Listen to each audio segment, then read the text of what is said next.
Welcome to week 6 of the Ubuntu Symposium at MenEngage Alliance ongoing symposium, and I'm glad you all are here. Today we have, and I have the wrong date. Today is the 17th of December. Sorry about that. And we're going to be able to talk about SOGIESC rights, LGBT advocacy, and patriarchal masculinities. So just before we start, if you're joining, just please use your the language. No, choose the language. We will have interpretation in into Spanish.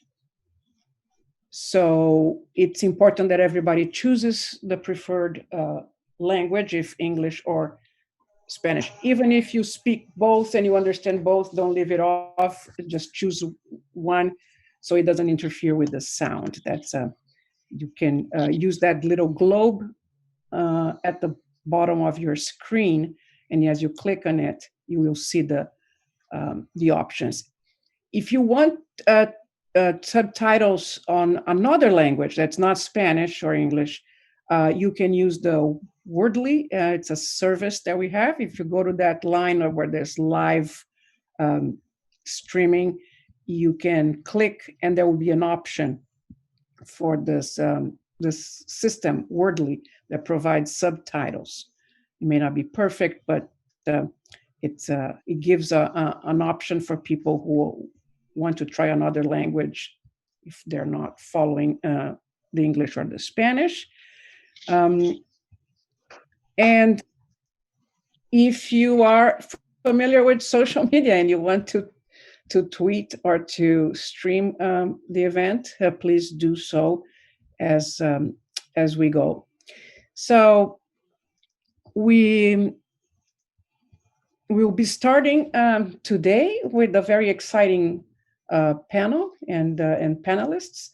It will be moderated by Juliet Mphande, and we'll have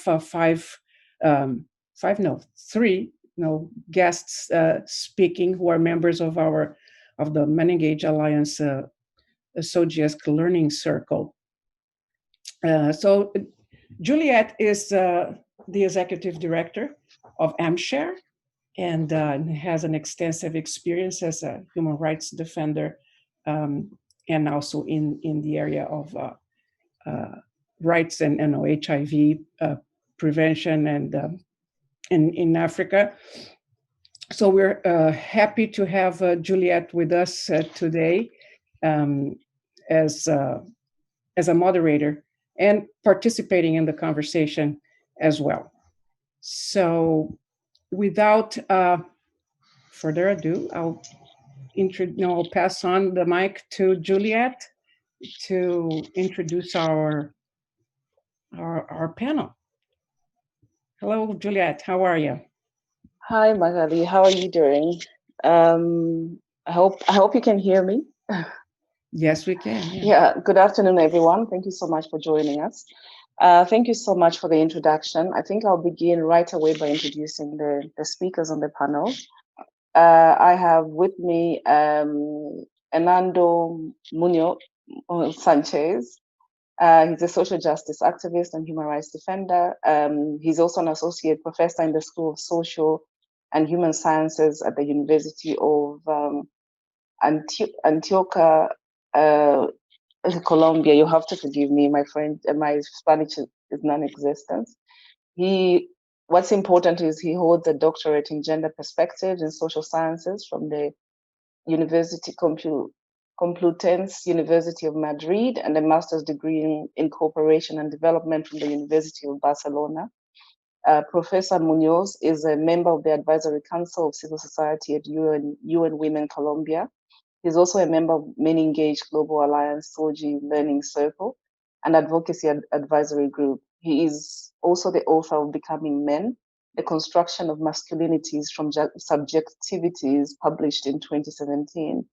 We also have Carlos Idibouo, Carlos is originally from Côte d'Ivoire and stands as a queer feminist.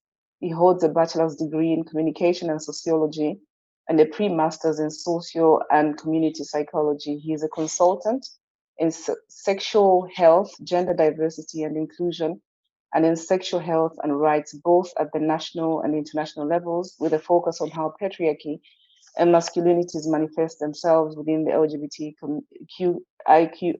LGBTIQ communities and strategic approaches to addressing them. Carlos is a co-founder of Maison de la Couture, Diversités, a feminist-led organization based in Côte d'Ivoire. And then the last panelist is Festus Kisa. Festus is program director at Q Initiatives in Kenya, and Kisa is Kisa is also a social worker and leader in the area of HIV, sexual and reproductive health and rights programming for LGBT persons. He's also an advocate for equality and non-discrimination. And Festus is a member of the MenEngage Kenya and the MenEngage SOGIESC Learning Circle. I think what's interesting today is we are having this discussion around masculinities as part of a series of what MenEngage are calling power, patriarchy, and sexual reproductive health and rights. And then the panel obviously is looking at rights, masculinities, and patriarchy. And specifically today, we're discussing the issue of SOGIESC. For those of you who are joining the panel who may not know, this is simply a broad definition of sexual orientation, gender identity and expression, and sex characteristics.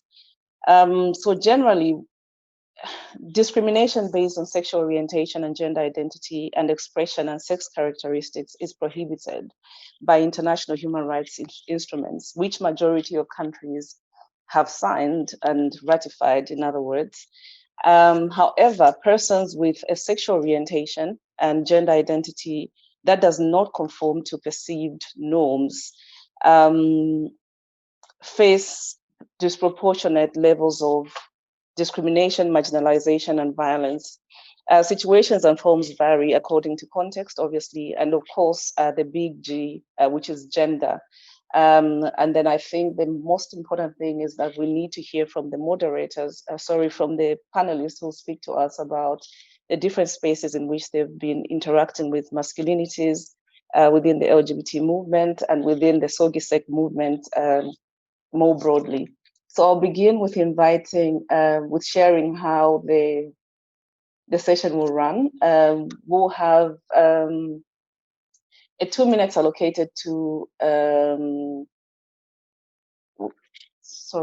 it's actually 2 minutes allocated to Hernando to give us a brief in terms of how the process of leading and creating a MenEngage SOGIESC learning circle.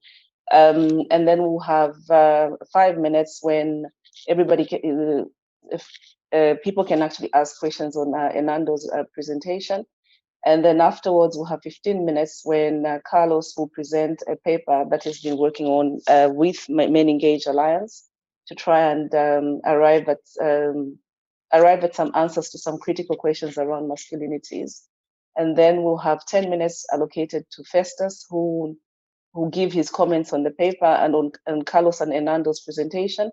And then we will finally look at comments and contributions, and people can actually write in and ask questions where necessary. And then we'll open the floor to more questions, and then we will wrap up and have takeaways from the discussions, etc. So to start with, I would like to invite Hernando to provide a brief. Thank you. Hola, muy buenos días desde Colombia, desde Medellín. Gracias por estar aquí con nosotros esta mañana y por estar interesadas en estos temas que a veces suenan un poquito extraño, y suenan un poquito extraño porque todavía no somos como parte de lo que la sociedad llama ciudadanos de primera clase. Y eso hay que empezar diciéndolo, y es que todo el tema de la población LGTBI, de las personas, de las personas que pertenecemos a diferentes identidades o a diferentes orientaciones sexuales que no sean la normativa, que es la heterosexual, o definirse como hombre o como mujer, varón o hembra, en el sentido clásico y tradicional, somos una cosa que está fuera de un asunto muy, como muy raro allá en otro lado. Y la importancia de que MenEngage haya pensado y se siga pensando en esta situación es muy clara, y es porque el tema de la inclusión, además de todo el trabajo que se hace desde la mirada de las masculinidades y el tema de poder, ojalá erradicar, pero por lo menos disminuir la violencia en contra de las mujeres y las niñas,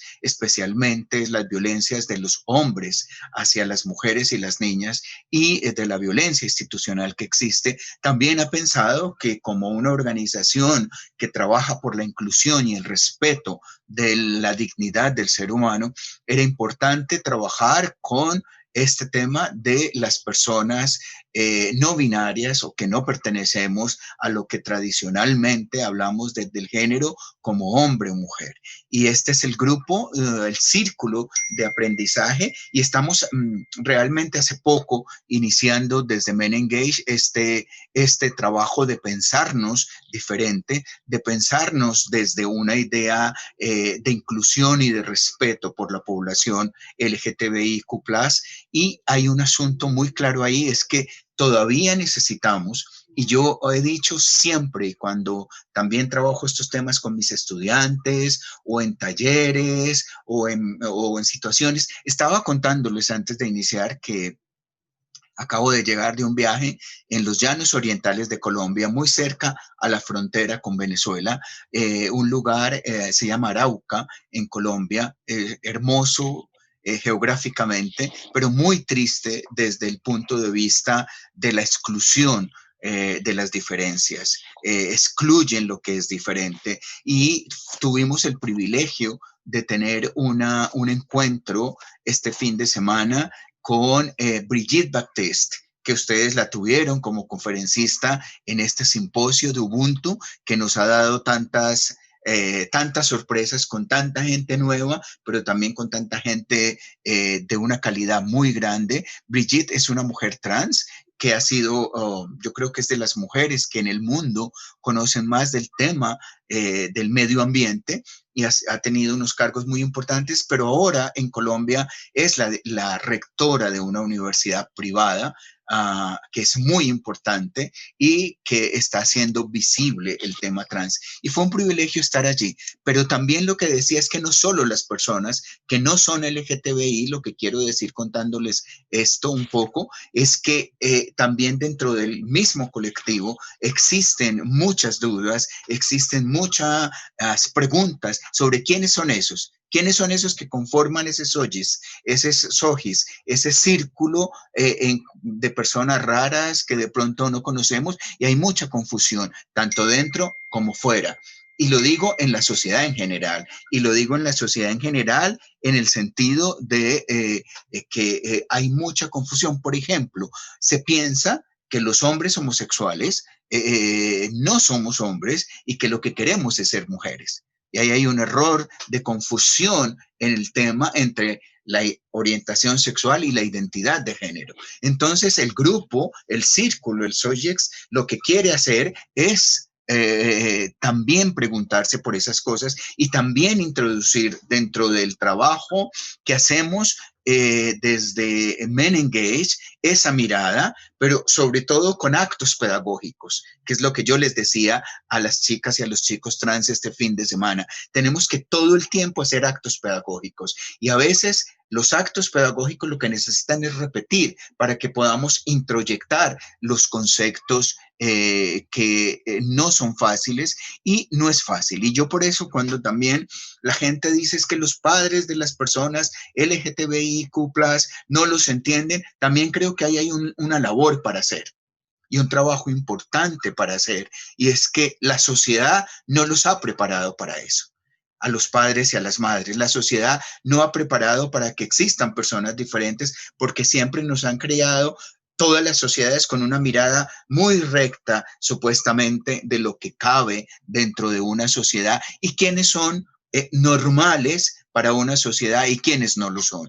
Y en ese sentido, la idea es que podamos aprender desde MenEngage al interior también de MenEngage, porque yo creo que al interior de MenEngage eso es un reto, que aprendamos el respeto por la diferencia hacia las personas LGBTIQ+, y que aprendamos quién es quién en el sentido de las identidades, las orientaciones sexuales y cómo cada persona que no se define dentro de lo que llamamos el género tradicional o la hegemonía del género, tanto hombres como mujeres, puedan estar y que sobre todo entendamos que se tienen los mismos derechos.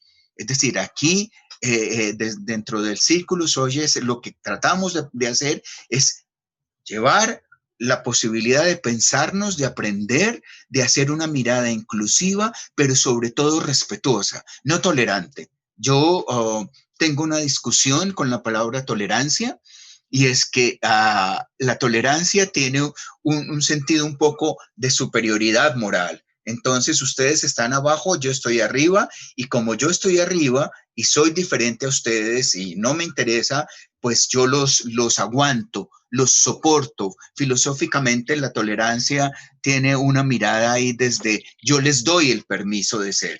Y en MenEngage estamos hablando no de la tolerancia, sino del respeto por la diferencia. Y ese respeto por la diferencia que nos enriquece y que nos hace muy bien a todos y a todas en el sentido de poder establecer y poder tener claramente quién es cada quien. Entonces, por eso las preguntas que nos hacemos y que estamos hoy haciéndonos en el SOGIESC, en el círculo de aprendizaje, tienen que ver con cómo puede la alianza MenEngage ser más inclusiva y respetuosa con las personas que se identifican de una manera diferente al género tradicional, cómo podemos desde el círculo de aprendizaje SOGIESC contribuir a una agenda política que incluya la experiencia de las personas, pero sobre todo que se nos vea como iguales y cómo enfrentar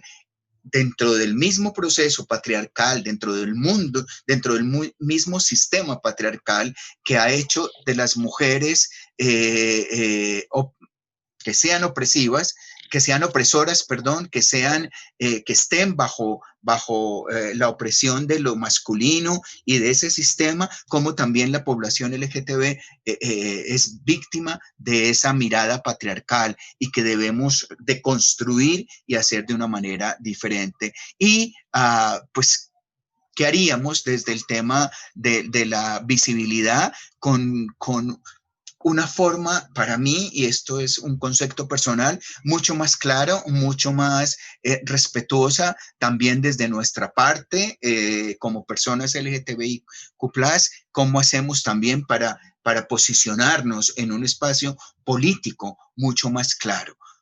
La idea es poder aprender juntos, poder tener una interacción y estos actos pedagógicos que nos permitan crecer como seres humanos, como ciudadanos y ciudadanas, y entender que la diversidad no es pobreza, es riqueza, y que la diversidad puede hacernos florecer de una manera diferente para poder entender que cada ser humano es de primera clase en cualquier parte del mundo. Yo dejaría por ahí, Juliet, mi intervención.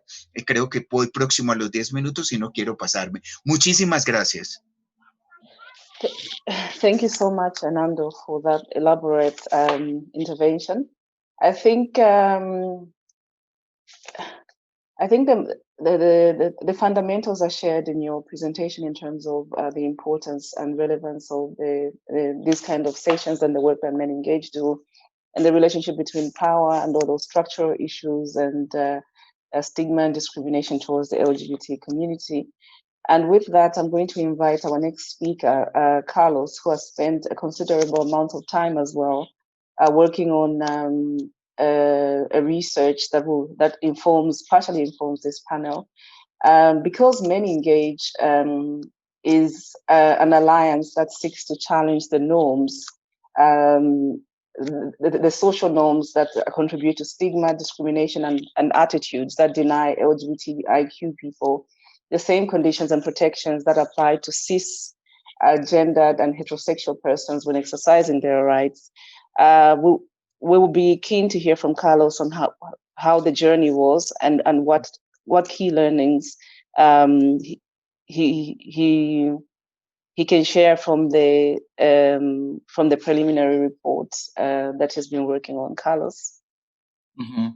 Thank you, Juliet, and thank you, Hernando, for this brilliant introduction of the not only the global MenEngage, but also the learning circle as part of the work that the global MenEngage has been doing and standing. Actually, the I will say one of the rarest allies for the LGBT community when it comes to this work. Back in 2013. In some of my deepest reflections on issues that were happening, the LGBT communities or LGBT movement around how women, both lesbian and also trans women, position themselves within the movement in regard to the position that men already took. I was thinking if there was any organization or some work that were being done around to engage men and specifically men and queer men within a space where they can start reflecting, on the strong, heteronormative approach, and on top of it, the patriarchal reality that exists within the movement itself. And I was just Googling, some word like that, and that's how I found the global MenEngage. And I went through the website and I looked at the mission and the vision and was like, wow, it seems like I just discovered, something that I was looking for such a long time. And then I realized that it was a non-LGBT organization, but still, I was very impressed by the work that the organization was doing in addressing issues around, patriarchy as a feminist-led organization, and also responding to the whole masculinity problematic and questions. So I decided to be involved in the organization. And that's how slowly I got involved also with NAMEN, which is the North American MenEngage. And automatically I felt that there was a call. There was something that I needed to do, to support the work that the global MenEngage was doing. And I was deeply touched, back in those years, to see that even though there wasn't a clear definition of the clear, structures in terms of like how the organization itself will stand to respond or to some of the issues that we as a queer people are struggling with within the movement in regard to the violence, in regard to the relationship between men and women in the movement itself, and on top of that, the whole transgenderism conversation. What can I do to support that organization? And then later on in 2017, 2020, as part of the strategic plan, the Global Alliance strongly, committed itself to have the LGBT/SOGIESC as one of the core principles. So when I got invited by the Global Secretariat to support them in reflecting on how they can support, it's not addressing, but they can support the organization based on the experience that they had in working on issues related to patriarchy and strengthen the agenda around feminism, but also understanding how an heteronormative, a society within which the LGBT movement got also built up can navigate and start having a conversation on those specific issues around masculinity. So we, first of all, it wasn't about like having such a lengthy document. It was just a one page. The idea was like having a one page with some bullet points and some specific, questions or statements, so we can start having a conversation, some critical reflection, conversation. But I realized that, we are a movement. The queer or the LGBT communities put together it's a movement. It's a movement. It's a global movement. And from a place to another place, the realities are so different. And for someone like myself, who strongly stand for intersectionality, I wouldn't, commit myself in this kind of work without reminding myself that how community, how movement is such diverse, and it's been growing so fast, over the last 15 or almost 20 years, that it's not going to be just a one page.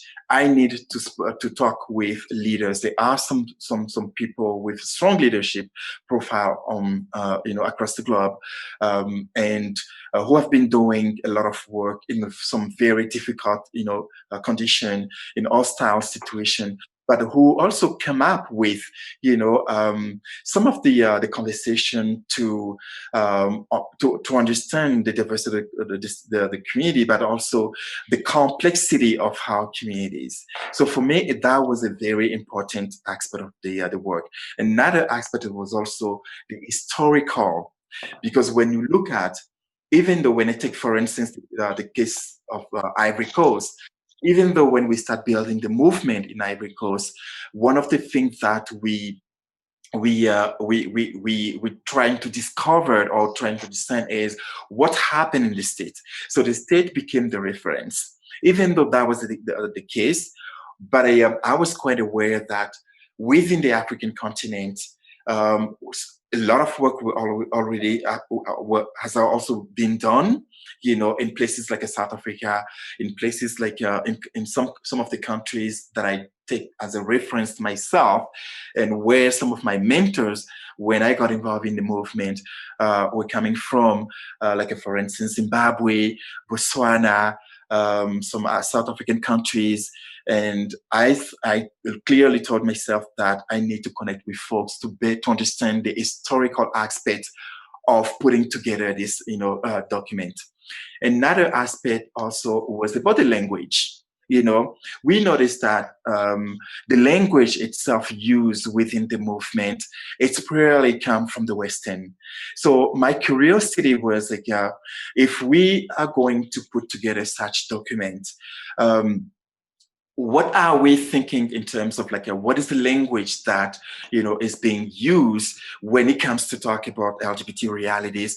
For instance, in Latin America, for instance, in Africa, if we want to look at the indigenous group within Africa, and also queer folks who have been doing some work trying to bring on the table some of the terminologies that don't necessarily fit in the way that the Western world has been structured, even in terms of the language, but also understand what is happening, for instance, in Asia Pacific and in Southeast Asia. So the diversity in terms of language itself and key terms was also one of the aspects very important for me.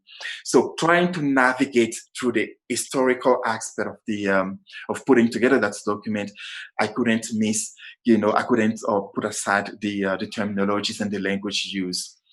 And another aspect of how do we get into, as we're putting together this historical aspect of building the queer movement across the globe, what are the specific, key themes that we can bring in the conversation in terms of like digging in the critical, reflections and thinking in terms of like how do we respond to that? How do we structure if we need to structure, because that was another question that I asked myself.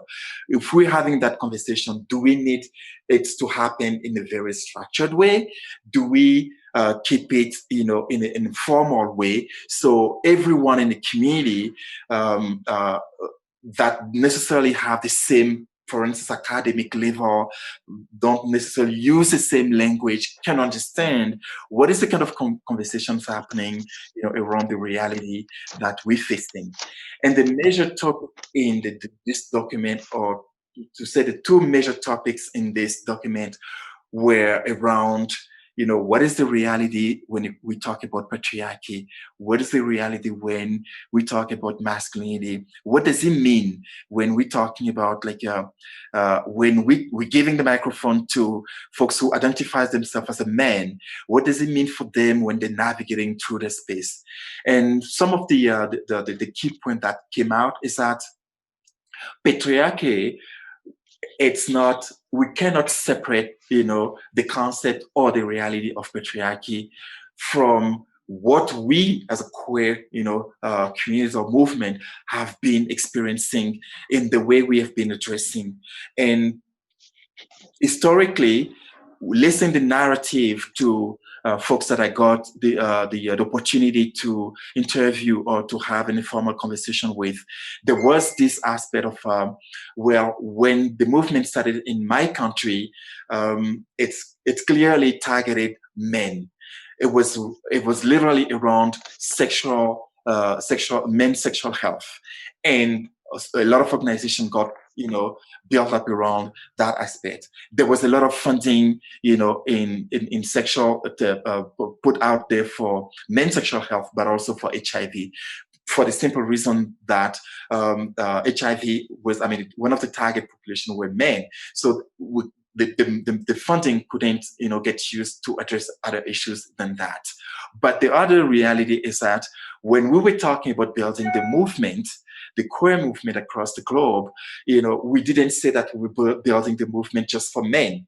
We said we're building the movement for LGBT people, but yet women were clearly, left aside, and were not, involved as in the process. And we could see that through the way the different organizations across different countries were structured, and women were not involved in the governance and even in the staff. And it's those realities have been mentioned by different organizations in different countries. Yes, some organizations, through the experience of building themselves, try to start with a feminist-led structure. But it's when you look at the organization and the folks that I had the opportunity to speak with, it's just few countries. Because they didn't want to deal, they have to face the fact that they don't want to deal with funding coming from the international level. Therefore, they had to take the risk of focusing, on their own reality, led by women in their country, and it took them time to get the funding that they needed to really structure their organization, but they didn't give up. So I'm putting that out there, just to clearly show how the disparity was already happening within the movement in terms of yes, there was the reality of responding to men's sexual health / HIV as well. But the fact that women got pushed aside, that also was including the fact that they couldn't get funding to respond, to implement the program. And that was the case, moving forward. Another point in terms of critical, in terms of the historical aspect, is that within the movement itself, yes, the funding was coming from the external, from the international level, and we could take for granted that, and I would say this document focusing on the African reality only, if we would take for granted that that was happening because at the international level, founders couldn't understand or didn't have a better understanding of what is the reality of the queer communities on ground. But there was the fact also that they didn't do anything to support the initiative of women and later on of trans folks, especially trans women within the movement. So that came up quite often in the sharing that I had the opportunity to have with folks from different countries and different organizations. Another piece, when we look at in the critical reflection aspect of the document, is that men themselves navigating, within the movement and having a kind of a sort of sense based on the privilege that the society gave into men in general, queer men navigating through the LGBT community and having that privilege strengthening through the way different organizations were created, the way the funding was given to work on to respond to men need. At some point, they also had some issues that they needed to respond to, because men was also victims of the patriarchal system. Men were also victims of the kind of privilege that the society put them into or rushed them into, including queer men within this movement. And that burden of this sort of privilege was clearly expressed by men, for instance, who feminine men, for instance, and also trans men within the movement.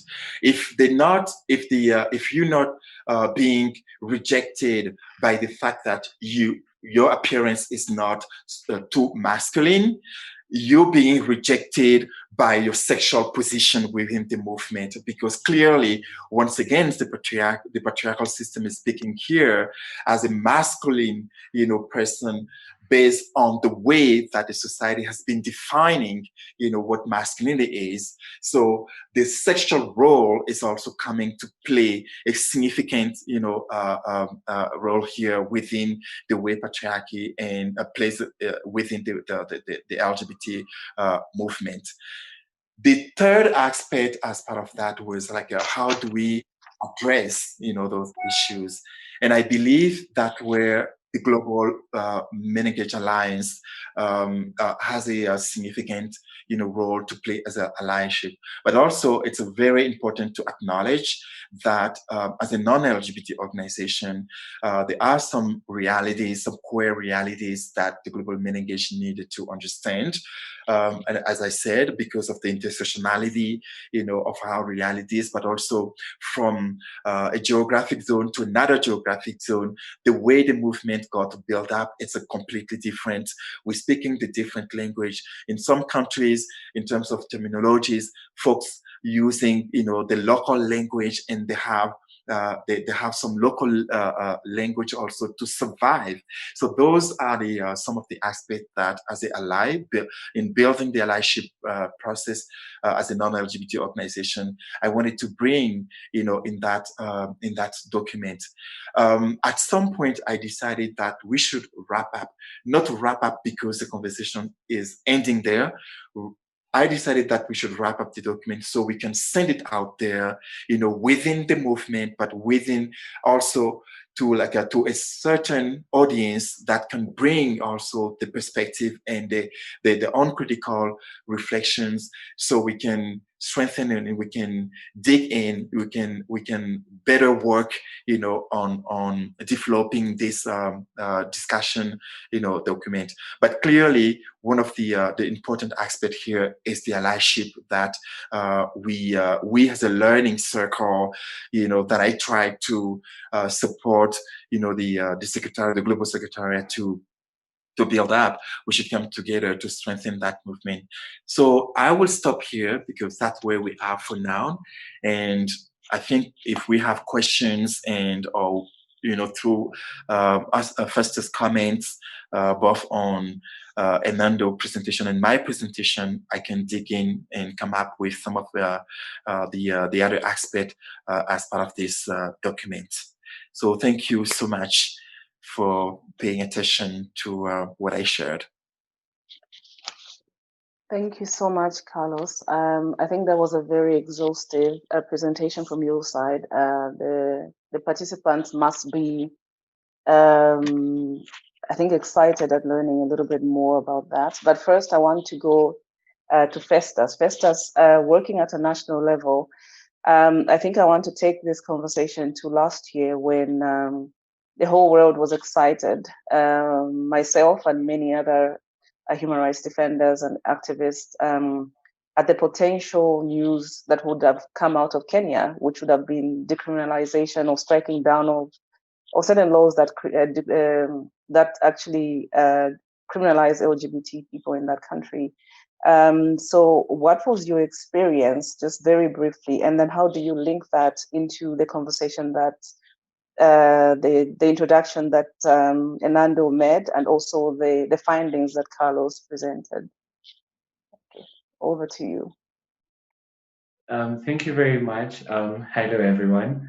So thank you for the important question and for the reminder of what you went through last year. We were really hopeful about Repeal 162, which sought to strike down parts of the penal code that criminalize same-sex acts, because we felt like it was it's from those sections of the penal code that discrimination and violation of human rights of LGBT persons happen.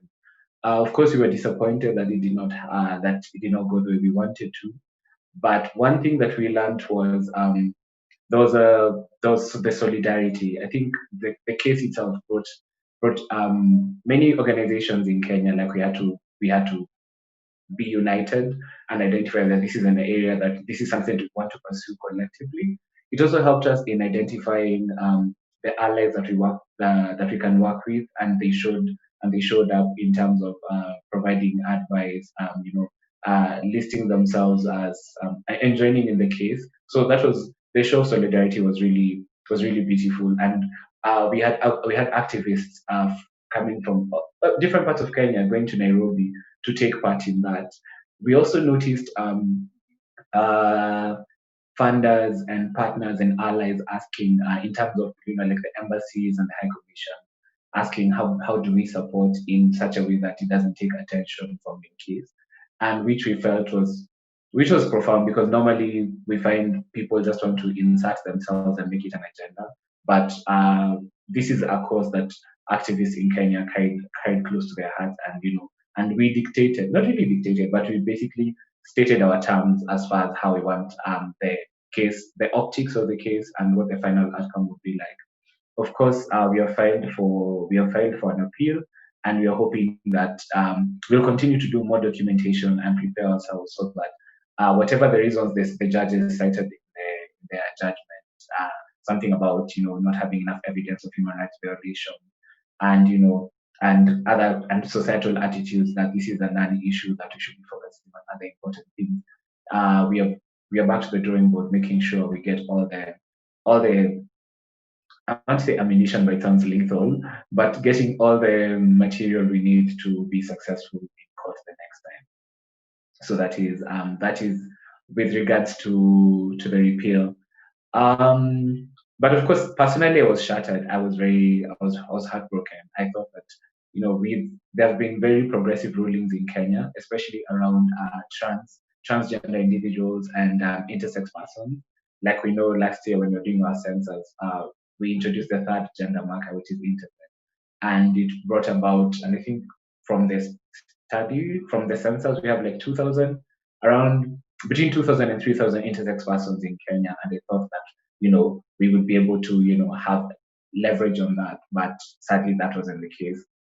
As far as the contributions that my colleagues have made, I think it's we have similar situations happening, and with replicating at international and at local level, because whatever Hernando has talked about and whatever Carlos has talked about is also similar. Is a similar reality to us in Kenya and even to my colleagues who are working in Africa. So the thing about masculinities and queerness is very it's an interesting intersection, because on the one hand, Hernando will say that when you say you're a queer man, the first thing people assume is that you want to be a woman, because the first thing people assume is is people ask, what kind of sex do you have, and that is from there's pressure from the outside, because even parents would be asking, does that mean that you won't give me that you won't give me grandchildren, or you won't have a family, because masculinity and gender roles associated with masculinity is something that people are not willing to let go of. And internally in the queer spaces, you find that also there's I don't want to say obsessive, but there's an obsession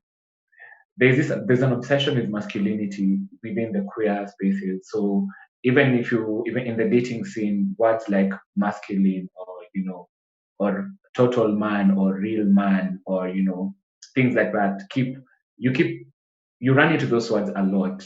You'll find that people will be quick to write you off based on their perceived notions of masculinity. So for example, if let's say you're effeminate as a gay man, you're most likely to be written off, or your hierarchy, you'll not be regarded in the same way as a masculine, or and I'm using masculine in quotes, but you'll not be regarded in the same way as someone who has muscles, or fits into the traditional idea of traditional box of maleness. We have also noticed that even in the queerness, that there's sometimes you have to abdicate the traditional roles of providing, protecting, and sometimes and it happens in two ways. Sometimes sometimes you discard it in a healthy way, where you have no gender roles because you're either two men, or you're two queer people. But at times there is also heteronormativity that plays in, where someone says, because I'm going to take on the role of provider, you have to take on the role of a caretaker. So we see such things replicating themselves in same-sex relationships where men are involved, and this becomes very difficult to address. When it comes to violence, whether you're talking about economic violence or gender-based violence, because the one who's perceived as masculine, the one who's perceived as superior, will tend to use that power over the one who's perceived who's submissive. And that is we find that it has really hindered our advocacy work, and especially work around safety and around wellness and movement building, because we have not had a chance to have those conversations about harmful masculinities, or the toxic masculinities. We have not had a chance to replicate that, and I'm hoping that this paper will have queer activists and gay men, gay, bisexual, and queer men in a space talking about what a healthy masculinity looks like, because that's something that personally as a gay man I've had to work with, and I've had to unpack what masculinity means, and how do I create a healthy version of masculinity that that doesn't harm me, that is not patriarchal, that values equality. The other thing we also want to consider is trans men and the kind of masculinities that trans men are taking on, because yes, the Juliet ad was powerful, and it showed that everyone, that it brought a conversation about trans men, but also we find that if the only, I don't call it version, but if the only masculinity that is palatable is the traditional or is the harmful masculinities, and that is what someone takes so that to be accepted in the society, then we also need to unpack and have that conversation. It's really important that we make our work personal, because the personal becomes political, because we can speak about masculinities, harmful masculinities, we can talk about toxic masculinity, we can preach to everyone, but if we don't start by unpacking our own internalized ideas, our own socializations with masculinity, and how it affects us and how it has affected our organizing. Like Carlos has said, if you look at most organizing, queer organizing in Africa, or in most spaces, it's usually gay men or organizations that are serving men, queer men in general. So how do you make sure that doesn't replicate in this in the spaces that you are in, and how do you make sure that in our work as gay men we are not passing on the harmful norms or the patriarchy that is in the wider society. So those are my comments on that. Thank you for listening. Thank you so much for that, Festus. I think you end with a very interesting question, and I see we don't have any comments from the audience yet, unless I haven't seen them. I think we'll just go into the next. We'll just continue with the discussion. What fascinates me is how the LGBT movement is by default a byproduct of toxic masculinity. It's by default the various oppressions and repressions and discriminations that we experience are because of heteropatriarchy and toxic masculinity. And I find it quite fascinating how we begin to mirror these negative stereotypes of gender, or these negative supposed norms, societal norms that aim to other anyone who doesn't look or behave or think like everybody else.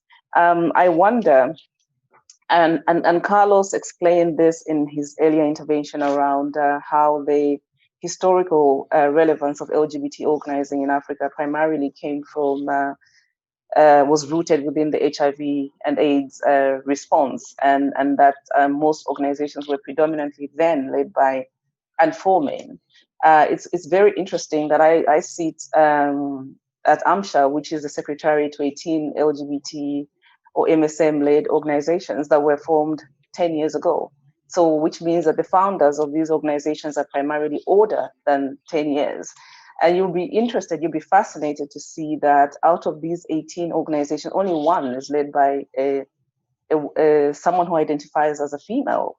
And it's not like these organizations primarily work on MSM issues. These organizations work on LGBT issues. They work on sex worker issues. They work on gender justice. They work on social justice. They work on human rights in general.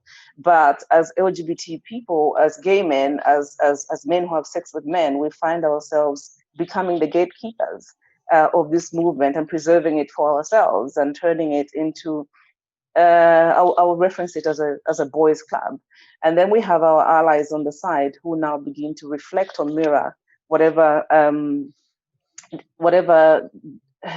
psychosis that we have as a movement. So in general, lesbian leaders are not the best leaders. Trans women are not the best leaders. Trans men are not.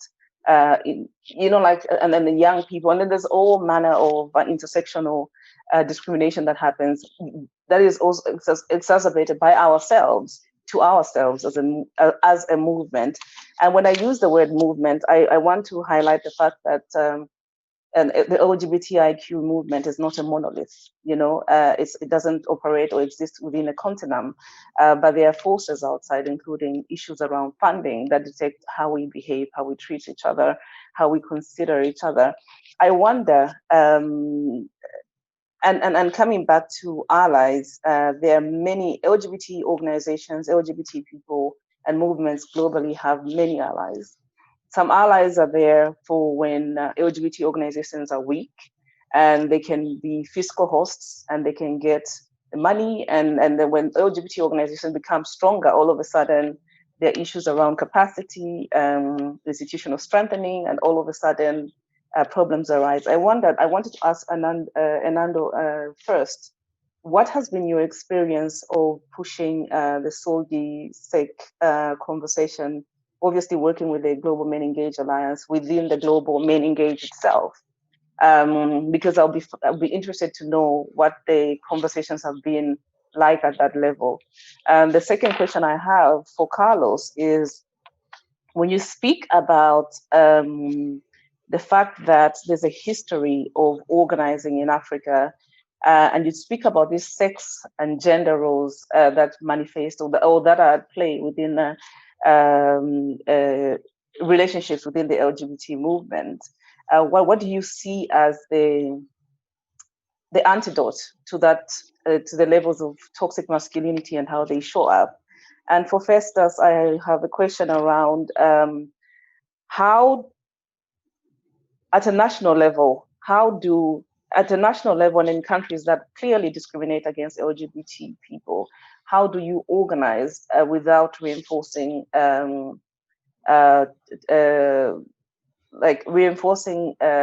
toxic masculinity or role play? And I say this, let me just reference that there are countries where I have traveled for LGBT advocacy, where as a woman, I can't speak in rooms because men in those spaces will feel as if they're being spoken down to. So a male colleague will then have to step in, or even the guy who's driving you around, you know. So how do you relate that to your organizing? So I think I'll give it, we'll give it 5 minutes each, and then we'll come back for more questions.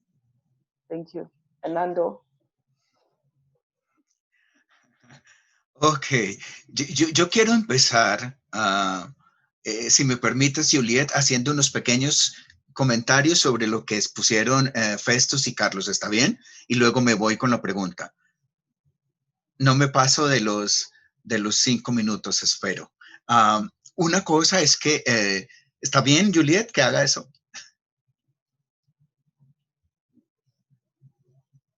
Tienes tu micrófono apagado. Ok.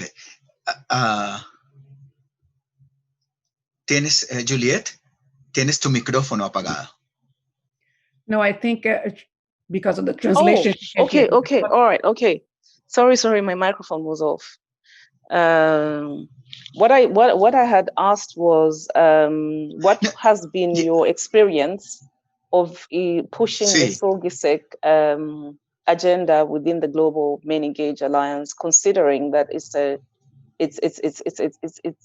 a global organization dealing with different organizations from different backgrounds, and yeah. Ok, sí, te preguntaba si me permitías hacer un par de comentarios acerca de lo que dijeron Festus y Carlos antes de responder la pregunta.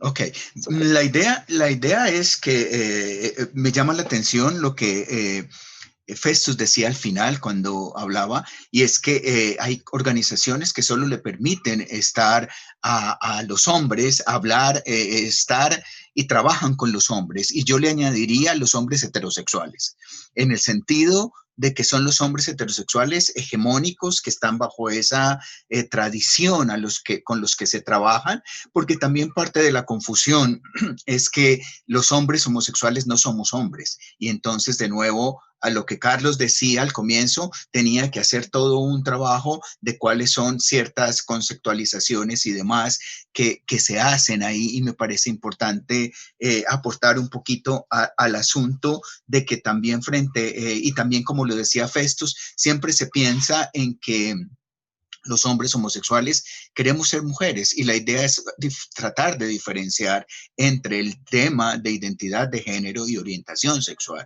Me parece que hay que estar repitiendo todo el asunto, y me llama mucho la atención del tema de la familia que menciona Festus en Kenia, y claro, es todo ese asunto de transformar los imaginarios que tienen que hacer todas las culturas para poder establecer que la diferencia no hace daño, sino que nos enriquece. Y el tema de la familia me imagino que es terrible en África, en el sentido de poder establecer las generaciones, y si no se tiene hijo, no. En Latinoamérica también quizás ha cambiado un poco, pero está siempre ese pensamiento de que es que hay que tener descendencia y que hay que tener generación, y ahí creo que hay que establecer una serie de asuntos que tienen que ir con esa transformación de imaginarios y poder decir que sí podemos tener hijos, que si queremos podemos tener hijos las personas LGTB, pero también no solo hijos biológicos, sino que podemos adoptar,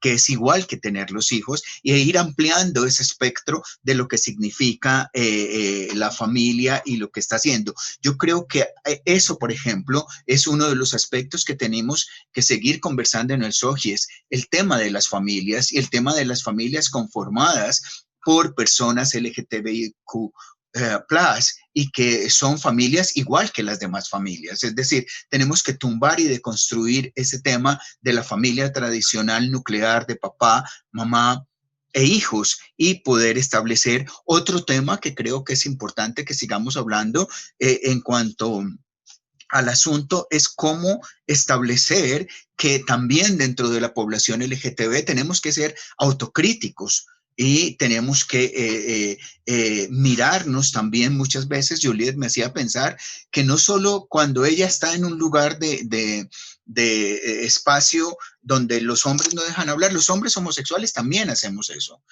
frente a mujeres. Y yo creo que ahí tenemos que ser autocríticos y mirar ese asunto frente a al tema de cómo estamos asumiendo también, porque a veces pensamos, y creo que es un error, y lo digo de manera personal, que los hombres homosexuales somos muy diferentes, somos muy abiertos, muy respetuosos, muy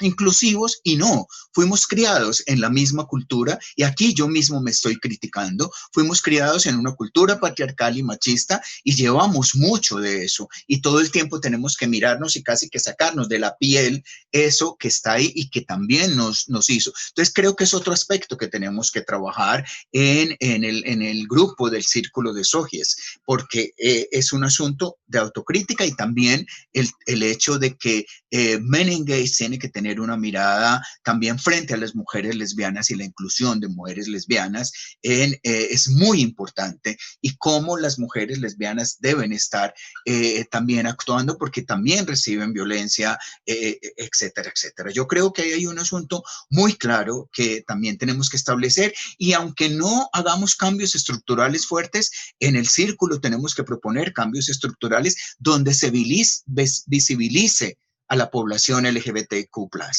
Y ahí creo que hay que tener lo que llamamos acciones positivas o acciones afirmativas para la población, especialmente con los y las jóvenes LGBTIQ+, que están ahí, y que hay que hacer un asunto muy claro el tema. Y como bien lo decía Carlos, en su idea de que MenEngage no es un grupo LGBTIQ+, o una ONG o una organización que trabaja con eso. Su propósito es el trabajo de género para disminuir la violencia contra las mujeres y las niñas desde la mirada de los hombres, que es absolutamente importante y absolutamente necesaria. Ese trabajo. Es muy importante también entender que parte de lo que hace dentro de sus principios es trabajar con no exclusión de ninguna posibilidad de exclusión sobre ninguna persona, y que ahí cabemos y que podemos estar ahí, pero entendiendo que es el trabajo principal, el trabajo con hombres frente a que no exista más violencia contra las mujeres y las niñas, y que aunque hemos avanzado, da un mensaje muy claro de inclusión, de que una organización como MenEngage tenga en cuenta las personas LGTBIQ. Y de hecho, vuelvo y repito, los hombres y las mujeres LGTBIQ, o como se quieran definir, tenemos que trabajar también en ese patriarcado y en ese sistema tradicional patriarcal que también nos hace daño, porque hacemos cosas que no están ahí. Yo creo que a veces, y termino con esto, es otro tema para pensar. Festus decía que en Kenia no ganaron, y el juez respondía diciendo que no se vulneraban tanto los derechos. Y la gente no logra entender lo que se hace, por ejemplo, en las escuelas, con el bullying por homofobia, o con el bullying por transfobia o lesbofobia, y cómo en la salud mental se ve afectada por eso en niños y en niñas. Y eso no se ve como una vulneración, quizás, porque no lo están tomando en cuenta. Y hay muchas formas en que a la gente, la exclusión de los trabajos, la exclusión de los campos de estudio, de la educación, y seguimos teniendo asesinatos. En Colombia hoy y en América Latina hoy tenemos asesinatos. Entonces pareciera que el juez tendría que esperar yo no sé qué cifra altísima de asesinatos para poder pensar que se nos vulneran los derechos. No, se nos vulneran de muchas maneras y se sigue haciendo vulneración y se sigue haciendo un tema de rechazo brutal frente a las personas LGBTIQ, que si no es asesinato, muchas veces esa homofobia y transfobia y lesbofobia lleva al suicidio. Y esas son las cosas que hay que tener en cuenta y que hay que tener presente. Y creo que son retos para que el grupo de SOGIESC sigamos pensando y trabajando hacia afuera, pero también hacia adentro. Thank you so much for that, Hernando. I think I'm going to move on to Carlos to respond to my question earlier. But before Carlos does that, there's a question from Gloria in the comment section. I don't know if you've seen it. Yes. Yes. Are you able to respond to that afterwards? After I finish to speak, or you should? Yes. Yeah, sure. So, you know, one of the things that really appealed me when I was, having those informal conversation during ICPD or during ICASA when I was back here, and also when I was having that interview with some of the men within the movement, there was a word that kept coming back. It was healing, and that really resonated, in my mind. And when I asked, like, okay, what do you mean by healing?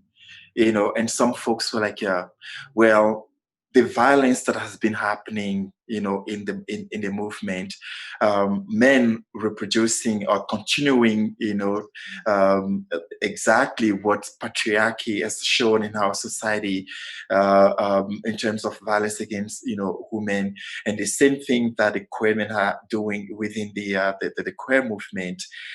It clearly showed that, we need to work on something. Men need to go through a process of healing. Men need to be aware of the fact that something has been wrong in the journey that need to be fixed. And by being aware, by building this awareness, there is the phase of identifying, what didn't work in my journey from my childhood until, I discovered that I'm a gay man or queer man, now navigating in this space. What do I need to focus on in terms of healing? That got into me. And the reason why it got into me, it's because there is this acknowledgement of the fact that something has been wrong. And it's because something has been wrong and there wasn't any model to focus on in terms of not repeating the same the same issues that has been happening this is happening in the society in general. That's the reason why the most vulnerable person that we have beside us, who are women, we're just projecting that violence on women. I literally cry by hearing some folks, some gay guy in the community saying that. So I believe that if there is a focus on that aspect, if there is a space that is being built, like the safe space, as Hernando said, is being built, if there is a kind of model that is being rethink both by men themselves, but also by organizations like a Global MenEngage, who have been doing this work and building expertise over years. But also, when you look at across the globe, there are now different groups of men getting together, to think in terms of what can we do, for ourselves to be better men. I was reading my friend Dan and Moore, book No Fire in Ashes, where he talked about this specific chapter about unbecoming. And I mean, the whole book itself is like how, as men, he was trying to navigate through the complexity of like defining or redefining himself, and the relationship with his father based on the violence, and how he saw his mom being beat up, constantly being beat up for a yes or no, and him growing up as a queer man and trying to understand, and in the middle of all this denial, complexity of defining his identity. That's the kind of things that I believe that by addressing the toxic masculinity / toxic patriarchy that the queer movement is facing, it's like this kind of example that we need to look for and use them as a best practice and role model, in one part. But also there is, the role of like the space that women and feminist women within the LGBT communities or the movement should also make to men who stand as a feminist, because there are men who really are feminists, who stand and who have been doing some work on themselves to be able to understand the fact that even though they're not the one being victims of the violence, but they feel it. Because they have been violated themselves somehow by the society in general. They have been rushed into like this pressure of being men and having this privilege. That is, in reality, it's not a privilege per se, but unfortunately they're using this fake privilege to, replicate or to repeat the violence against, women who are part of the queer movement. So I believe we have those kind of model out there that can be used. We have organization, alliance organization like the Global MenEngage Alliance that we need to support in one hand, in better understanding, how reality, but on the other hand, also using the best practice and to strengthen the intersectionality in the work that is being done, and at the different regional level also, to continuing educating, to be visible. Visibility is a strong tool of like educating people, because if we're not on this space, if we're not present in different region, members of the Global Alliance, folks that will just do the work based on the reality that they know, which is actually the heteronormative reality. Even though the Global MenEngage will promote and put on the big, on the top of like the highest building, the core principle supporting the SOGIESC agenda. But if we're not visible within the different, region, it's not going to happen. And education in terms of changing mentality doesn't happen overnight. So those are the kind of things we need to be aware of, to consider, and it's happening. And having the ABC, when I say ABC, being aware, building a sense of belonging, and to be able to build a community.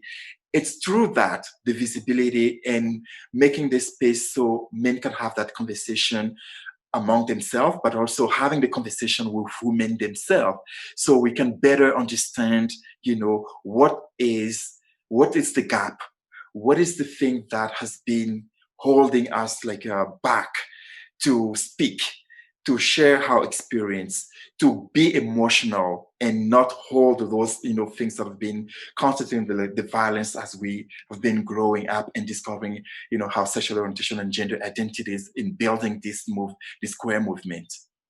Now to respond to the question here, to Gloria's question, I would like to know more about the violence that's been faced within Africa.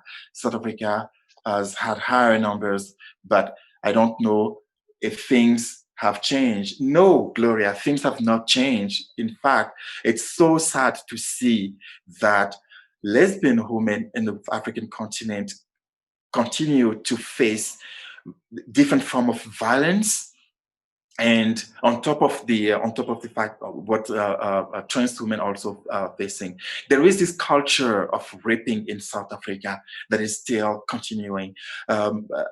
Even with the work that some strong leaders, lesbian leaders are doing, in the region, in different African region, the violence against women is continuing, because that's also the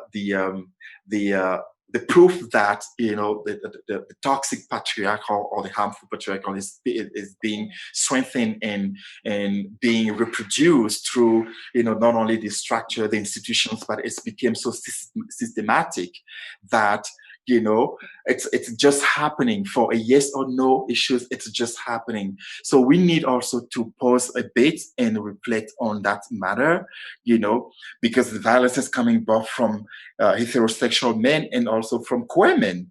The unconscious bias is being repeated over, within the movement itself and outside the movement, against women and against trans women. So unfortunately, it has not changed. It has been just worsening, over years as the movement is growing. Thank you so much, Carlos, for that. And then I'll invite Festus to speak to the question. So thank you so much. Before I speak, I didn't get the entire question, but I did get bits and pieces because my internet was a bit unstable. Could you repeat it, please?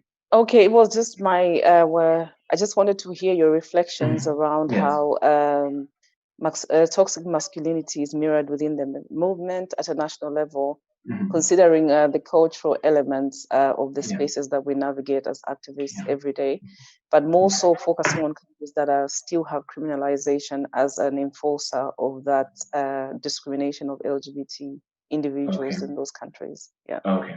Thank you for that. So I did get bits of that, so at least I understand. All right.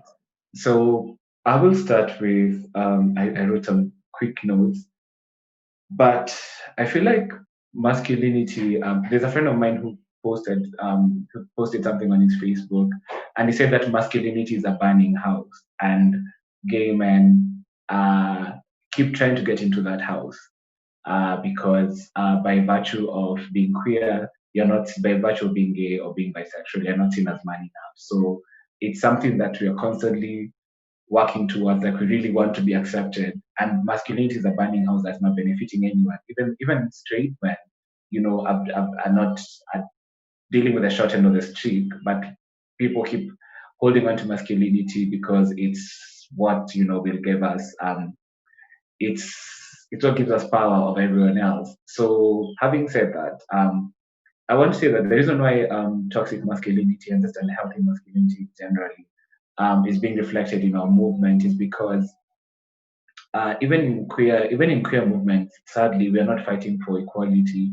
We are fighting for privilege.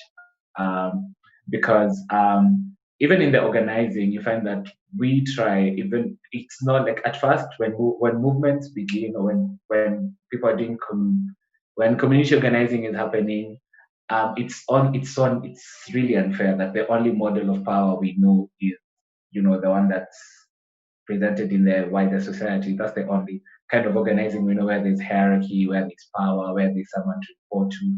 That the community, the Ubuntu, and that whatever we have, like that fighting for an agenda, stops. That we are forced to morph into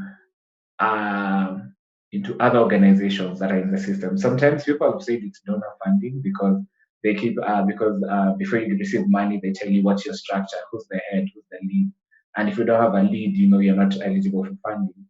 But then also, I think it's that coupled with you find that access to education, and because if you're in a community where it's most men go to school more than women, you find that it's that. Whereas so knowledge is only concentrated on males. So it's a whole cultural thing. Add to that patriarchy and the assumption that a man will always be the lead. That's why even you find that even if the woman is the head of the organization, you find that men have a really hard time accepting leadership from women because it's just the internalized misogyny and the patriarchy that's making us not organize in a way that, you know, is inclusive and affirming and, you know, and healthy. And one of the things that someone said that also even in the queer movement, that queer men have microaggressions and hate women, because you find gay men saying, oh, I can twerk better than this girl, or I can take care of a man better than you. If you don't take care of your man, I'll do and I'll take better care. You know, like there's that. Like people say it's a joke, but it really is. It really is not. You know, that is misogyny. Because how do you start? How do you say that, you know, that in the system of power there's straight men, then there's gay men because they do stuff better than women? And I think that's something we need to actively unlearn as gay men, that we cannot be making certain statements against women and then still say that we support women. Or even queer organizations have had statements where someone says that if it's an MSM, if it's an organization that has men of sex with men, there should be no woman. And I don't know if they said it was a donor requirement, and I felt like it was really unfair, because it doesn't mean that men can only serve men. Yes, we say nothing for us without us, but you can get qualified peer educators, qualified clinicians, or whatever, who are not necessarily male to carry out this work. So I think a radical solution would be dismantling the entire system that, you know, holds power, that has this monolithic view of power and how it should be organized. We should get rid of that. We should adopt more, you know, we should adopt other forms of leadership that don't situate men at the center. Like we need to decenter men from organizing. We need to decenter power. We need to find community solutions where everyone feels involved, and that's why I think the feminist thinking and feminist organizing is a really good way of unlearning this. And we need to, and I think right now it's very important to work with young people. And I think Hernando said that the younger generation has very interesting views on masculinity and femininity, and we need to give them a chance. Because you said something that resounded with me, that people who started the movement 10 years ago, as you know, have not let go of the movement. And even if they're young people involved, they're not involved in decision making or in leadership. They're involved in, you know, community organizing. But how do we bring in a different thought that is not necessarily toxic? How do we bring about different organizing that prioritizes both men, women, and trans, like that prioritizes trans and women and men, you know, without thinking of the binary. So we need to really think that. We also need to have mentorship, because this learning cannot be, this kind of thinking doesn't just happen in a training and then you go out in a 5-day workshop, then you go home. We need to have active mentorship. We need to have, like Carlos said, we need to have visibility. We need to show alternative models. Like this system clearly doesn't work. What are the alternatives? And we need to make them visible, and we need to share them, and not just in boardrooms, but we need to make sure they translate to community organization. We need to learn from how communities organize, because I know that I've noticed that when communities organize very differently, it's only that when in our desire to move to the national and to the global that we are forced to conform. But what are the lessons that are indigenous organized? What are indigenous ways of organizing? How does that look like? And also, we need to constantly reinforce and hold each other accountable. If there's something that in our movement that we see this is toxic organizing, or this is masculinity, or this is misogyny, we need to call it out, and we need to call it out and still call each other in that, you know what, this is not what this is not what you're looking for, but how do we make ourselves better for the next generation? So that is how I feel like we should address it in national spaces. And a quick thing would be, if you're in a room full of people and you notice, or if you send an invite to an LGBT organization and you notice that there's only males, like how do we make sure that we are very intentional in organizing? That would say, instead of saying we want leaders or we want representation from a certain organization, we can say we want to have, let's say, 5 trans people, or 5 lesbians, or 5 gay men. That way it becomes like a quota. It's something to say, for our meeting to be successful, we need this kind of representation. So that even if someone, even other people have ideas, they wanted to send in a money, like, okay, we have enough men, is there anybody else you can send who can enrich this conversation? So we need to start making those steps and making sure that even when when you're having discussions, are we cognizant of the fact that more men are speaking than women, or that the trans voice or the trans voices are silenced? How do you make sure that we use our spaces in a way to promote equality, and and to make sure that we don't prioritize men, or we don't center men in our ideas? So that is my response to your question. Thank you. Thank you so much, Festus, for that. And thank you, Carlos. I think those were very elaborate contribution. I'm going to just check if there are any comments so that, okay, there are no comments on the chat. So we'll proceed. We have, I think, about 20 minutes left.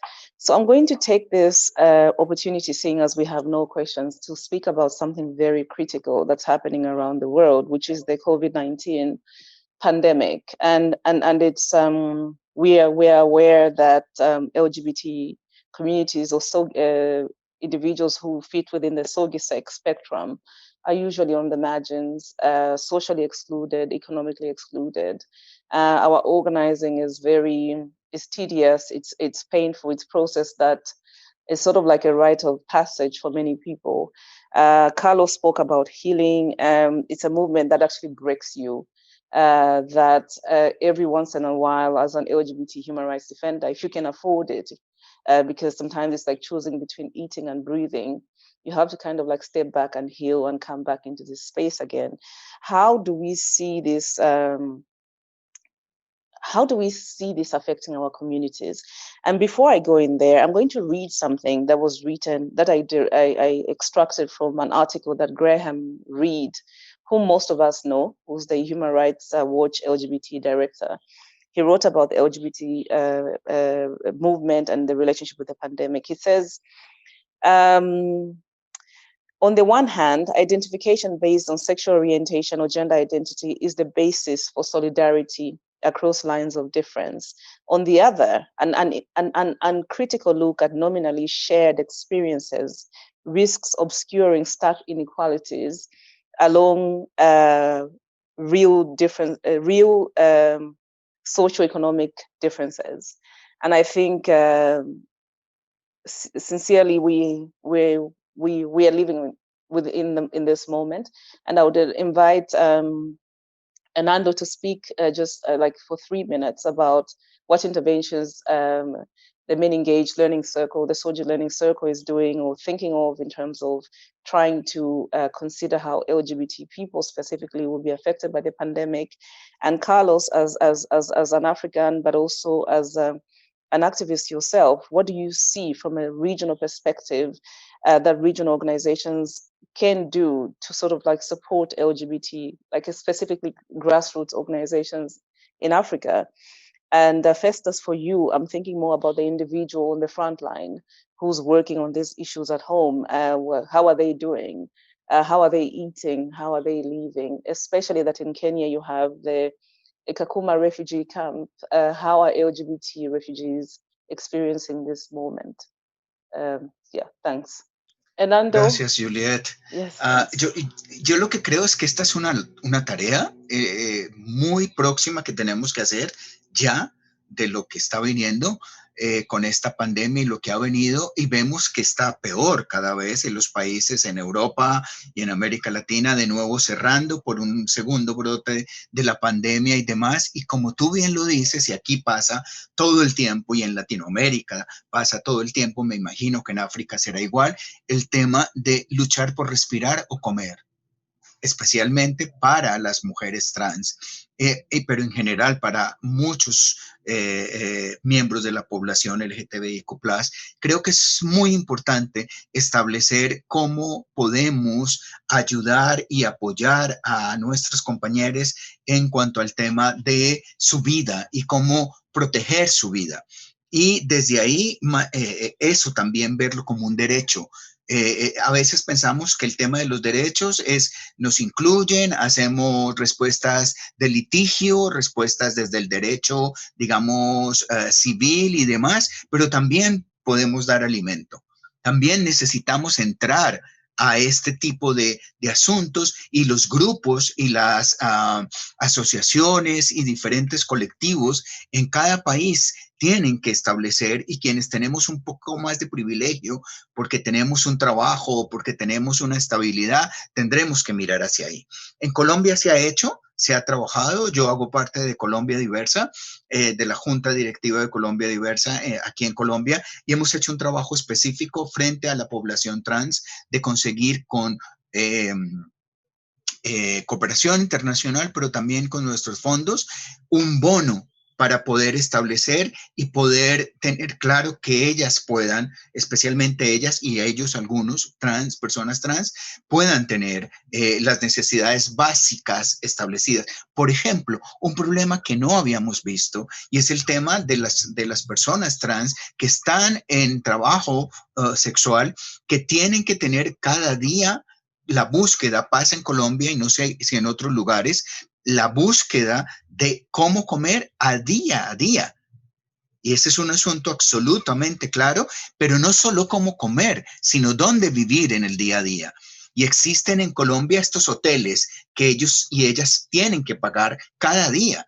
Y se ha vuelto también un asunto mafioso, en el sentido de cómo les permiten a ellas o no en Colombia ciertos grupos violentos acceder o no a estos espacios, y cómo manejan el dinero y les cobran muchísimo más. Entonces, hemos tratado de establecer unos bonos para que puedan tener al menos la vivienda y la comida, y otros grupos, por ejemplo, aquí en Medellín, están haciendo lo mismo. En estos días estamos intentando con la red popular trans que existe aquí en Medellín hacer un trabajo para apoyarles y acompañarles en estas épocas tan difíciles, no solo por el COVID, sino también por la soledad que viven muchas personas trans lejos de sus familias en este tema de la Navidad. Pero creo que es absolutamente importante el llamado para que desde el grupo de SOGIESC podamos hacer una reflexión, y desde MenEngage podamos mirar cómo podemos ir un poco más allá y poder trabajar en este asunto. Es una tarea pendiente que no podemos dejar pasar. Thank you so much. Thank you, Hernando. And then I'll invite Carlos to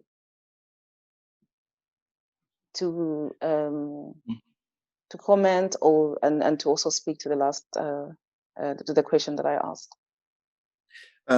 Yeah, thank you, Juliet. It was a critical time, and more so in terms of especially the fact that nobody was expecting it, or nobody was ready, for such important pandemic, both in terms of like how to better strategize, some advocacy, work to make at least the change happen, in a very quick way. In one hand, on the other hand, because it was also a money issue, and when I analyzed, because I was in different committees of organizations trying to figure out how to respond to that pandemic. But one of the things that I was struggling with, that I faced, was that organization already had the plan, the financial plan for the year. And even though they were quite interested in, receiving feedback and having the report for some of the organizations who did the survey, to better understand, what is the reality that folks, specifically like marginalized wine, including the LGBT community, were facing. But when it was coming the time to talk about the money, it was very difficult for the organization to put the money out there. Even to respond to, the basic need like food, for instance, without talking about the sanitary, aspect of the daily basis of the pandemic. So I personally got disturbed by that the fact that everybody was running all over the place, but the real response were not given to, the marginals one in countries like, for instance, in African countries where, LGBT folks were facing, on top of this aggressive pandemic, they're facing any kind of a social, different social challenges in terms of losing the housing and, experiencing violence within the family, sex workers, for instance, being targeted in the middle of curfews and lockdown, and not folks losing the job and funding being cut and things like that. So the constant question that I was asking to myself was what was the point of doing all this advocacy work if we cannot respond immediately to those basic needs? So that's where I believe an organization like the Global MenEngage at the regional level should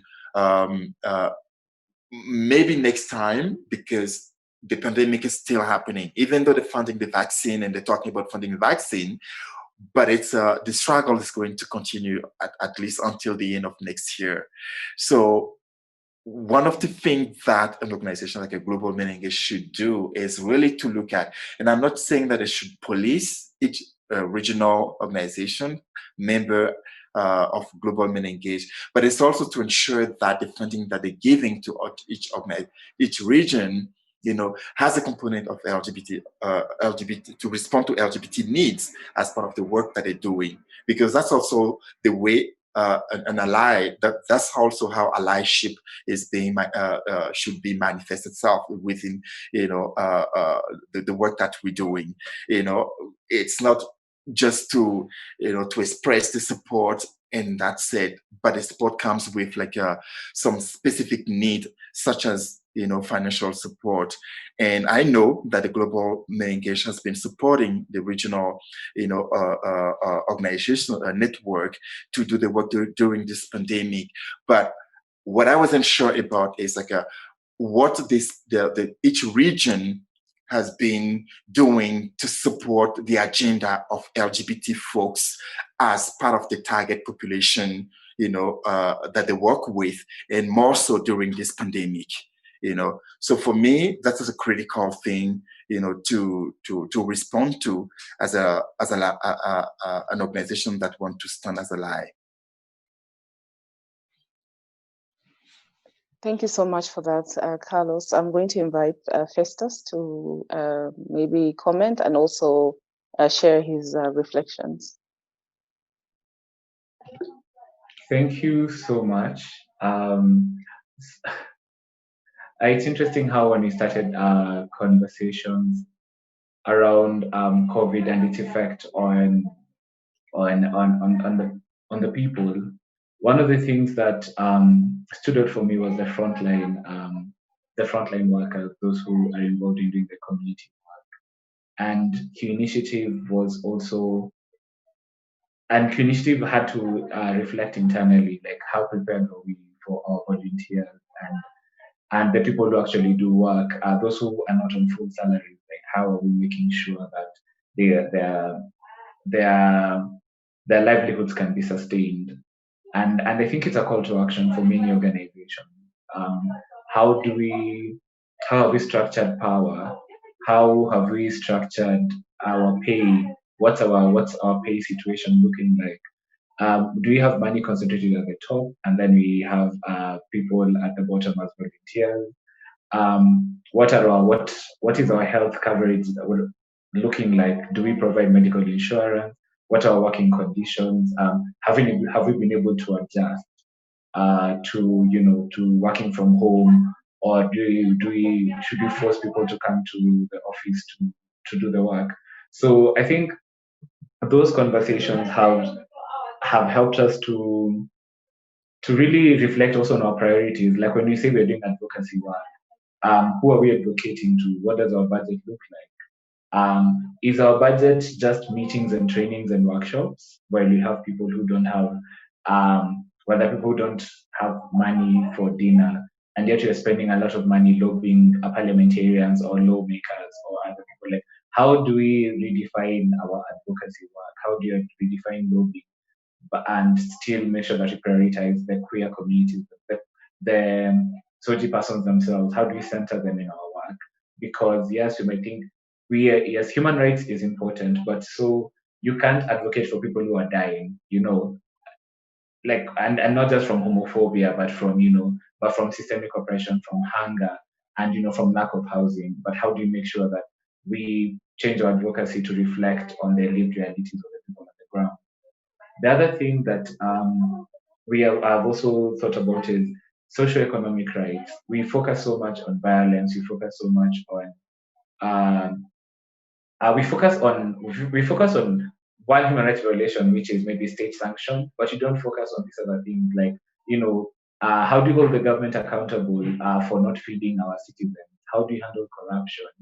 How do we, as organizations, how do we make sure that the issues that are affecting us that are not necessarily human rights, like socioeconomic rights, access to education, access to employment, housing security, how have we made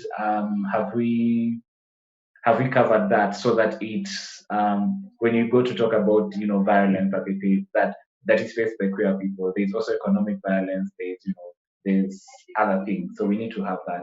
Also, the other thing that came to mind and made me realize how we need to organize. We need to do more community organizing. Like, we need to do a lot more reflection with other organizations, because for those who are dependent on donor funding and their budget was very fixed, you find that they were not able to do work. And for donors who are not flexible, it meant that they were not able to accomplish they're not able to do anything else because their money was fixed and their money was taken. But how do we make sure that even in our fundraising and in our resource mobilizing, we still have that aspect of yes, there's an aspect of working outside with other partners, but there's also working internally. So that even if it's litigation, but still, what's the community aspect as far as litigation is concerned? How do we address security in our budget? Is it only for safe houses? Is it only for relocation? But how do we negotiate with our funders? How do you work with other organizations that are doing relief work? Like, they have relief support for the vulnerable. How do you position young women? How do you position adolescent girls? How do you position trans? How are they? Where are they in our advocacy, and are we protecting them? Because yes, they might look good when you're saying this is a success story or this is a personal testimony, but then after that, do we leave them on the side? And the other thing, also, and by communities, also, we need to have, like, COVID really affected personal relationships, and ties were broken, because especially for LGBT people and LGBT youth who created, chosen families, they were forced to relocate, either go back to their homes where they were not, where there's homophobia, there's transphobia, where they've had to, not really transform, but be the person their parents want them to be because of basic needs. And there are people who, these are very lonely times for people, but how do we have spaces for queers outside the bars and the clubs and the steam rooms? But how do you have spaces for queers where people can just meet and and feel affirmed and feel loved? Because that has been a gap for many people. We noticed that mental health services were greatly needed during this time. And what is our provision when you talk about health? Do you also factor in mental health, or do you also, or we only stop at HIV testing, sexual reproductive health, and condoms and lubricants? But how do you make sure that we are covering, when you're talking about health, we are looking at it wholesomely?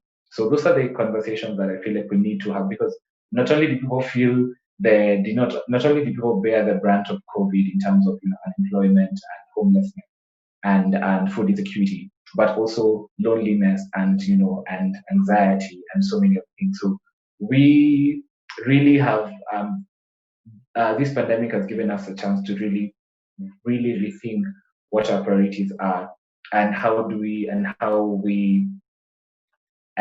make people feel valued in this quest for equality, and how sometimes our priorities, as much as they were in the right place when we thought about, meetings, workshops, and trainings, but we neglected building the very things that would sustain us once everything else goes up. So, and there's people who have done it in different ways. In Kenya, we have there's a collection of peer educators who started a self-help group, and they were giving each other, and they would raise money and give each other money and distribute it at the end of the month. We have had people who took in other people to save on cost, like if someone had a big house and then there are others, then maybe someone was feeling like they couldn't pay their rent. People moved in together and created a system of like a family, and that really stood out because they didn't rely on donor funding. They didn't say that you're waiting for this to happen. That's one of the things that stood out. I'm not able to speak on refugees, but I know that Kakuma refugee camp has been very homophobic and transphobic. There's one refugee who hung himself outside of UNHCR earlier this year, and refugees are complaining how their voices are not being heard, and organizations that work with refugees and activists working with refugees are just saying that COVID has really exacerbated mental health issues among refugees, and the fact that the government is silent about this, and not many things are being reported out of the camps. That's also something that is worrisome. So basically, that is the situation. And also another thing that also made that a way forward has been making sure that negotiating for health insurance and just doing continuous education and using social media to engage people, because we have not had the chance to meet physically, but it's important to develop materials and just even not only to reach out to people and just regular checking in to find out how people are doing. That really helps with the frontline workers and community activists. Thank you. Okay, thank you so much for that, Festus. And I would like to thank all the participants. I'm just going to do like a very quick recap. We have 5 minutes before closing, and I need to hand over to the MC. So I think we've heard very clearly the importance of LGBT work, or SOGIESC organizing and within the global human rights movement. We have heard from participants, including Hernandez has given us a very extensive background around the work of Global MenEngage, how the SOGI learning circles came to, and the importance of these circles. And I think Carlos also walked us through the report. It's a very critical report that I hope everyone can access and actually engage with and be able to familiarize themselves with the direction that MenEngage want to take in this direction. We've heard from Festus a very first-hand experience of organizing on the ground in a national context that is hostile at best, and how community groups are finding very innovative ways to manage within a very patriarchal context, within systems that indirectly and directly violate the rights of LGBT individuals globally and in the continent.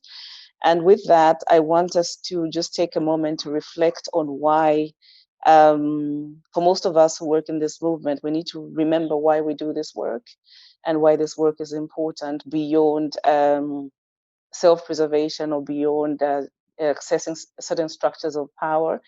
And I think there's also the real the real consequences of violence against communities or weaker members of communities that is fostered and exacerbated by masculinity and toxic masculinity. I think recent reports that the UN have released indicate that and different multiple reports from civil society, the incidence of violence have increased, and there's so much to do. There's so much that communities have to do. There's so much that individuals have to do. There's so much that LGBT people have to do with so little. And I think this is why the work of MenEngage Alliance, specifically Global MenEngage Alliance, and myself personally, MenEngage Africa, where I sit on the steering committee as a strategic member representing SOGI in Africa, becomes even more critical. And we spoke a little bit about accountability. I just want to reiterate that we are in the business of holding states accountable. We're in the business of holding duty holders accountable, but somehow we've never gotten into the business of holding ourselves and our communities accountable.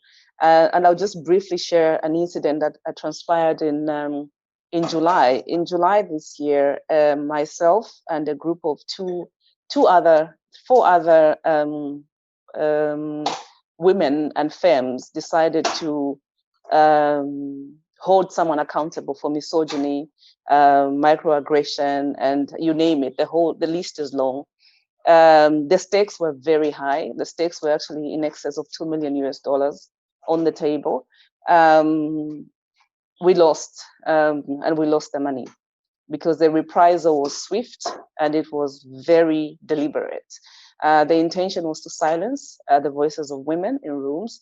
It was to silence any sort of dissent towards these structures of power and these institutions that come into regions to do work that is very that is sensitive, that is nuanced, work that requires a savviness around the politics in that region. And why I share this is because there's a conviction and then there's a change that's happening within movements across the world that sometimes it's not about money. Sometimes it's okay, you can keep your money because we'll still have our movements, we'll still have our resilience, and we'll still have our communities. And sadly, there were 4 organizations on the table, and one was led by a gay man, and he did not back us. Because somehow, out of the room of 8 people, 2 of which were men, the 2 men in these organizations are the only ones who didn't see or witness misogyny, microaggression, undermining of women, shutting down of women's voices. But this is exactly why we need to keep on having these conversations. And this is why we share these stories. Because somehow, no matter what the monetary consequences were, that man, wherever he is, he would not try that again against women or fame-presenting individuals in his line of duty. And I want to thank the Global MenEngage Alliance for convening such a wonderful symposium. And with that, I hand over to Mahali. Thank you. Thank you so much, Juliet. That was a great conversation. And, there's so much content that came up for us to continue to think. And I just wanted to, as everybody was talking, thinking about the strategic alliances that we need to strengthen. And so it's like allyship as a supportive system, along with the whole self-reflection that each movement goes through. But at the same time, we need to figure out how to do political strategic partnerships and alliances, which is understand the limitations and the faults that the gaps and that the movements are not perfect, but that we are living such a difficult time in terms of violence, authoritarianism, and what COVID has shown, that if we don't hold hands, social movements, that's exactly what is the intention of autocracies and dictators. That's what they want. The more divided that the other side is, and the other side is everything that it's not the supremacy, male, white, colonial type of power, the patriarchal power.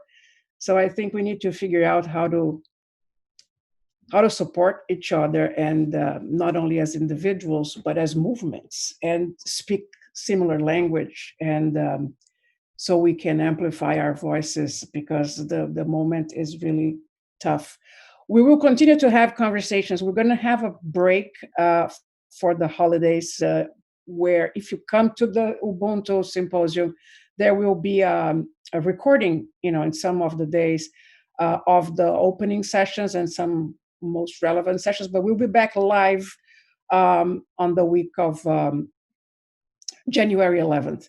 So join us back. We will continue to have a track throughout the symposium until June on power and patriarchy and masculinities that involves SRHR issues, sexuality issues, SOGIESC, LGBT issues, throughout this process. So, and there will be 4 more sessions, if you attended the first one, of the conversation about backlash, as it's being called, patriarchal backlash against social justice movements, especially the feminist informed movements.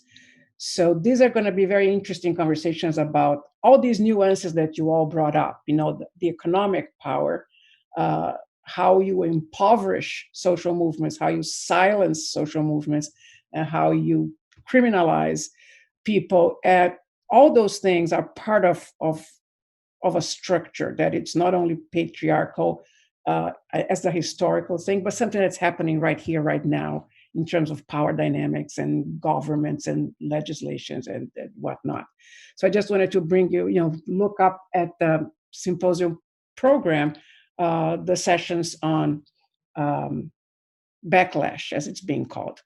So with that, I wish you all happy holidays. If I don't see you, we're going to be closing down next week, and we'll be back with the symposium Ubuntu in January. And Happy New Year. Let's hope vaccine and everything happens so we all are healthy. Thank you so much, Juliet, for your fantastic moderation. Thank you all for participating. Festus, wonderful. Hernando, como siempre. Carlos, big hug to all of you. All right. Thank you so much.